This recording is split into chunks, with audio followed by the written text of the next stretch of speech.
As you'll know, whether you want to or not, former Prime Minister Malcolm Turnbull officially launched his autobiography today. Ironically, it's called A Bigger Picture, even though it deals largely in personal enmities, private exchanges and political rivalries during his time in politics. Clearly, a lot of planning went into the launch. A deal for excerpts to run in the 9 media newspapers, a pre-recorded feature interview to run on the ABC, which, incredibly, cleared an extra half an hour in its prime-time programming to host the former Prime Minister. Why do you think they didn't want you to win an election? Abbott and their friends in the Murdoch media overthrew my government because they thought I would win it. Those plutocrats knew that I did not belong to them. Turnbull there claiming the News Corp media did him in. Really? He got the leadership and survived an election with all the same media players and positions in play. It's a pretty sad effort at blame shifting, isn't it? Mind you, it's run by Kevin Rudd as well, and I'll discuss it later with the panel, including Chris Mitchell, the former editor-in-chief of the Australian newspaper. But speaking of the Australian, it ruined Turnbull's carefully planned publicity arrangements by getting leaked sections of the book and running some cracking stories from last Thursday. Inside Malcolm's big picture world of gossip and axe grinding read the first front page headline. This was a great scoop, gazumping Nine, the ABC and Turnbull. The former Prime Minister might also be pretty annoyed he's been scooped by the Australian Sabra, given that that was one of the outlets he claims was out to get him. Suddenly, media that loves a leak and often attacks governments for investigating leaks was trying to trace this leak, or at least reports of wider leaking of the book. Malcolm Turnbull and his publisher pretty fired up that pirated electronic copies of his book have been circulating this weekend far and wide. Have you received a copy? I understand that. I've not been responsible for disseminating any, David. But you've received one? I've received and deleted, and I would encourage anyone who has received to do the same thing. Did it come from the Prime Minister's office? This is the suggestion from the publisher. Absolutely not. OK, who did it come from? David, I've received and deleted. That's the most important thing. You won't tell us who it's come from? Received and deleted, David. I'll take that as a no answer. Received and deleted. But what about this reaction to that interview from the president of the Journalists' Union? People demanding transparency from China in the same interviews they refused to say from where or from whom they got a hacked copy of a book, said Marcus Strom. Extraordinary, isn't it? A Journalists' Union official demanding that politicians reveal their sources. All the same, as the Australian reported this morning, with threats of legal action being made, a staffer in Prime Minister Scott Morrison's office has apologised for circulating an e-version of the book. Not very edifying for the government. But the paradox is palpable because from what I've seen of this book, it's full of confidential discussions and messages revealed, even with US Presidents Donald Trump and Barack Obama, revealing those discussions, as well as some salacious revelations and suggestions about the private lives of internal political opponents. Still, apparently like a lot of other books penned by so-called expert political journalists, Turnbull's tome apparently had to be adjusted to cater for some unforeseen events. The book, called A Bigger Picture, was pushed back for rewrites following Scott Morrison's shock election victory. And over at Channel 9, they were left to discuss how their own media organisations seem to have been scooped. That is very interesting, isn't it? Because we did query the timing of it, that it's sort of been lost in everything that's happening. The fact that, too, that, you know, the opening line is that he didn't think the coalition deserved to win the last election. There's He's a bit of a whinger, isn't he? At the Sydney Morning Herald, the coverage came from longtime Turnbull favourite David Crowe, who wrote, "The coalition's slender victory at the May 2019 election will always undercut Turnbull's argument because he can never prove he would have won," says Crowe. "The nagging doubt will always be there." Nagging doubt? Undercut his claim? Who argues Turnbull would have won, other than the man himself? Most observers gave him zero chance. That was the problem. In fact, remember this from 2015 when Turnbull launched his challenge against sitting Prime Minister Tony Abbott? The one thing that is clear about our current situation is the trajectory. We have lost 30 news polls in a row. It is clear that the people have made up their mind about Mr Abbott's leadership. Yes, if we apply the same standard, given Turnbull lost 38 news polls in a row, we can see Turnbull surely provides the classic case of someone being hoist with his own petard.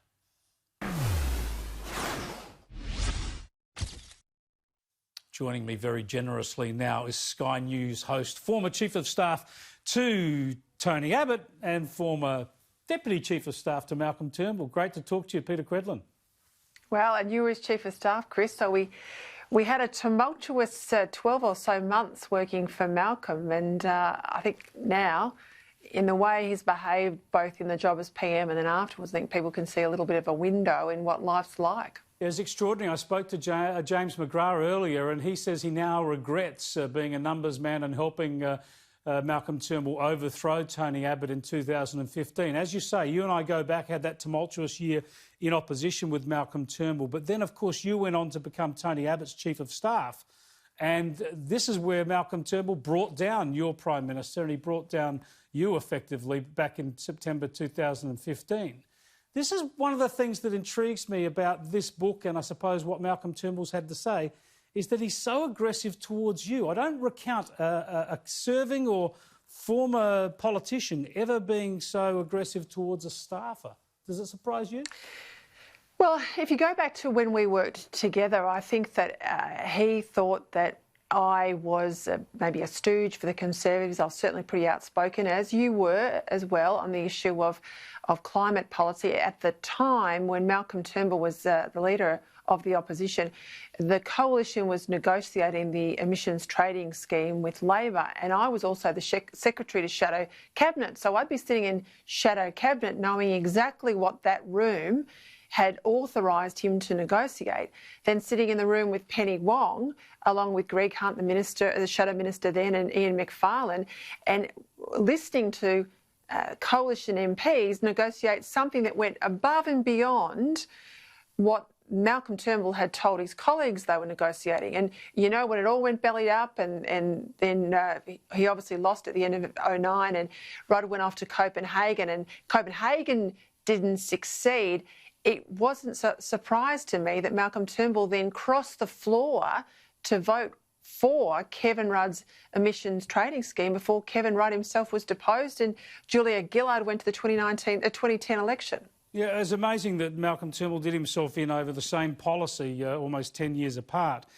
But when we look at what Malcolm Turnbull's attacked you over, he's used you as a bit of a cipher to attack the Abbott government. He's accused you of being a bully and intimidating with staff and politicians. Yet, have a look at what James McGrath told me earlier. He says that Malcolm Turnbull was worse. So I always had a professional relationship with Peter and Tony, and I say that Malcolm unfortunately sometimes let that volcanic temper that he's renowned for destroy the relationships with people. Yeah, Senator James McGrath there reminding viewers he was the numbers man for Malcolm Turnbull, so he's saying he now regrets elevating him to the Prime Ministership, and one of the main arguments was that Peter Credlin and Tony Abbott were sort of haranguing people, and James McGrath says Turnbull was worse. Look, people can watch me on air now. They've been here for 4 years. I've been on Sky. They can make their own view, you know, for someone who's supposed to be this and supposed to be that. I was okay, wasn't I, when they were winning seats off Labor, 25 seats off Labor in the 2010 and 2013 election. There was no criticism of Peter Credlin then, and no one said much at all in the 10 years I worked for Senate ministers either. It was only when I started to work for Tony Abbott and he looked like, particularly after the hung parliament, the 2010 election, that he could end up being Prime Minister, that there was all of these sort of stories and bits in the paper, and my photograph was taken and all of that stuff emerged. And, you know, does anybody really think if somewhere in that time of 2013, 2014, I'd said to Abbott, look, enough's enough, I'm out of here, all this briefing that goes on by the Turnbull camp in the paper, I can't bear it anymore, I'm walking out the door. Do you really think that Malcolm Turnbull would have gone home to the Pink House and said to Lucy, well, that's it, you know, Credlin's gone. I don't really want to be Prime Minister anymore. I'm really happy to sit here and be a good Minister for Communications. Well, come on, we're not stupid. It was always a lifelong ambition, and anyone that stood in his way, Chris, he was going to want to steamroll. And he learned the lesson, I think, that Gillard didn't have. She failed to explain to the Australian public why she took out Kevin Rudd, why it was necessary to remove the Prime Minister that they'd not long elected. So Malcolm knew he had to have a narrative. There had to be a straw man. There had to be a reason why they would do the very same thing in the Liberal Party that they had profited from Labor doing. Yeah, that's a very good point. Very good point. I was the straw man. You had to create an ogre. You had to create a reason, and of course, you know, Joe Hockey was in there as well, and others. And look, was I tough? Yeah, you betcha I was. You know, I wrote about this in my column yesterday. I remember there was one particular a junior minister, parliamentary secretary, who never forgave me for me saying, "Mate, your bone lazy." 3 press releases in 18 months. You know, that's not much of a work ethic. Now, that's the truth. But I said that to people to their face in politics, and so many, as you know, in that place, Chris, in that building, they'll mouth off behind someone's back, but they don't have the guts to say something honestly and up front to someone's face. Well, how about this? This is something that I think is truly despicable, and I've criticised publicly my Australian newspaper colleague, Nikki Sava, for bringing this out into the public arena through her book, I think, in a very snide way. Now, Malcolm Turnbull has brought up this smear in a snide way in his book. He says Peter Credlin has always strongly denied that she and Tony Abbott were lovers, but if they were, that would be the most unremarkable thing about their friendship. How do you feel about a former Prime Minister putting that smear out there as a woman? Forget about being a political staffer and a commentator, as a woman. Well, I think it just says everything about Malcolm Turnbull, Chris. You know, I remember a very celebrated incident when I worked for him. You were there this one particular morning when I went in and he was bashing away at his computer doing some a German speech, I think it was. And when I walked out the door, I said something like, well, if you want to be a martyr, you know, knock yourself out, but we're out here to help if you want us to help. It was early in the morning and I knew he had other things on his plate. Well, he comes racing down the hallway and basically barrels into my office. You thought there was going to be fisticuffs or something in that corridor. You come down, and I've never been spoken to like that. Like, he literally blew my head off just because I'd made some comment. He was on the edge, and his issue wasn't me. That day, there'd been a news poll, and it was a news poll that pitted him as opposition leader against Costello. I think Costello was still in the parliament at that stage.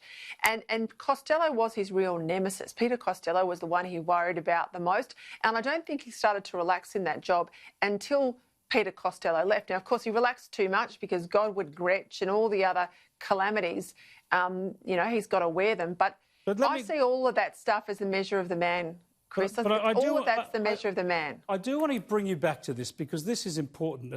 You were married, Tony Abbott was married, and here is Malcolm Turnbull in this book now raising the spectre of an alleged affair again, and this from a man who told all of us part of his political shtick was respect for women. Sure, but he didn't have respect for women, nor did many of his colleagues. You know, one of the colleagues behind the February 2015, the empty chair spill, if I could call it that, against Tony Abbott, one of those colleagues, the reason why he was involved with that is he had left or was leaving his wife. His staffer had become his partner, but he insisted on keeping the staffer on his salary and flying her backwards and forwards at great expense to the taxpayer to Canberra. And Abbott said to him, if she's your partner, but she comes off your payroll.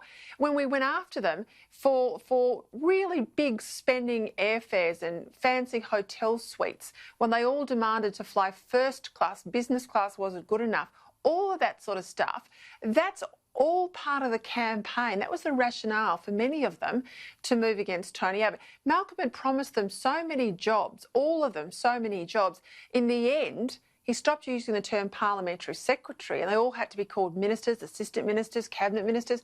Everyone had to be a minister because part of the blood price to vote against a first-term Prime Minister was they would all get into the ministry. But look, I think this is all inside the Beltway, Chris. You know, this book will fascinate people like you and me that know the characters involved and can remember those moments in history. But as I stand back and look at the Rudd era, I now have the very same feeling about the Turnbull era, and that's not good for politics.